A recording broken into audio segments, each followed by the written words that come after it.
Déjà sur la question des signatures, alors où est-ce que c'en est là?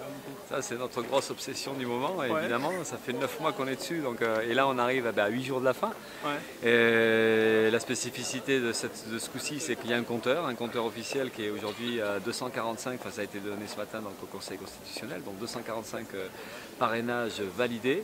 Donc on sait à côté de ça qu'on a des rentrées qui se font actuellement, donc on peut compter sur une centaine quasi sûre, donc on est à 340, 350 en réalité, donc une fois que tout sera posté, reçu et validé, après il nous en manque 150, on a 8 jours pour réussir à obtenir les 150, donc là ce qui se passe c'est qu'on est sur les routes, voilà, pas mal d'équipes font les régions et en plus on fait des coups de fil évidemment pour essayer de convaincre les hésitants.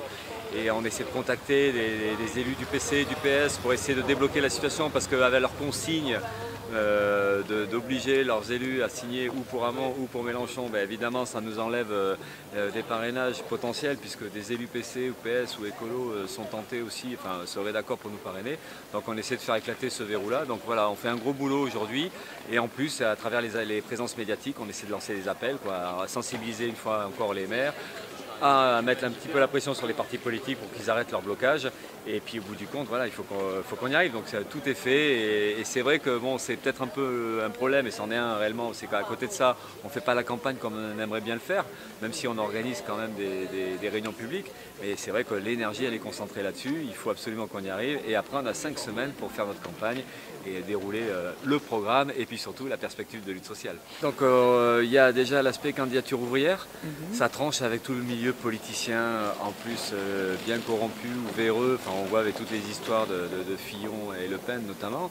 Donc c'est cette idée que nous on peut faire de la politique nous-mêmes en étant salariés ou gens d'en bas, quoi. Enfin, on prend nos affaires en main, on discute, on fait de la politique nous-mêmes, c'est un peu tout ça qu'on veut faire passer et de rejeter donc cette politique professionnelle, où d'ailleurs la politique professionnelle c'est toujours en lien avec les classes les plus riches, ils sont au service des riches, donc c'est une rupture avec ça, c'est comment nous par en bas on peut s'occuper de nos affaires, les défendre et puis à travers ça préparer nos batailles à nous, parce que ça veut dire qu'il faut qu'on s'organise, qu'on arrive à résister, à relever la tête, à retrouver la pêche, et dans cette campagne-là c'est aussi ce message qu'on veut délivrer, on n'a pas la prétention à nous tous seuls de changer les choses évidemment, mais de dire d'essayer de refiler d'autres perspectives et puis de se redonner un peu confiance en nous. Donc c'est important qu'il y ait cette voix-là qui soit entendue.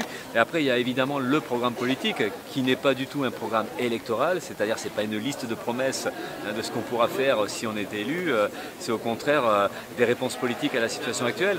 C'est comment on peut combattre le chômage et la pauvreté, comment on peut à nouveau développer les services publics, et donc c'est la question de l'interdiction des licenciements, la question de la réduction du temps de travail, de la retraite à 60 ans. Ça pour nous c'est des priorités, l'augmentation des revenus pour tout le monde, il faut qu'il y ait un revenu minimum pour l'ensemble de la population, nous on le fixe à 1 700 € net, ça relève de la redistribution des richesses, et puis on sait aussi que le problème qui est posé, c'est des secteurs clés de l'économie qui doivent être réquisitionnés, qui doivent être sous contrôle des salariés de la population, c'est notamment les secteurs des banques, il faut un monopole public bancaire, le secteur énergétique, il faut un service public de l'énergie, parce que là aussi il y a la question sociale, mais il y a aussi la question environnementale.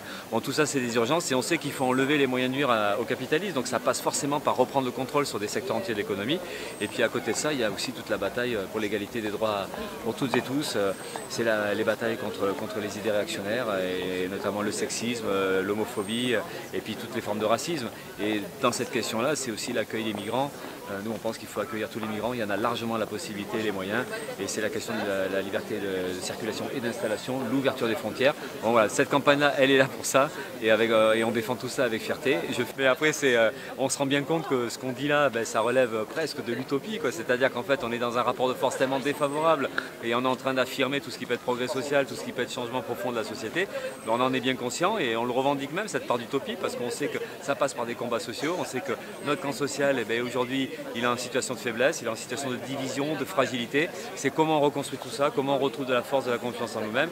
Et c'est cette idée-là qu'on veut défendre. C'est l'idée d'un outil politique qu'il faudrait qu'on construise pour les opprimer, les exploiter. On veut défendre ça. Et au bout du compte, évidemment qu'il y a des revanches à prendre, il y aura des comptes à régler avec les capitalistes. Et c'est notre programme à nous. Super, merci.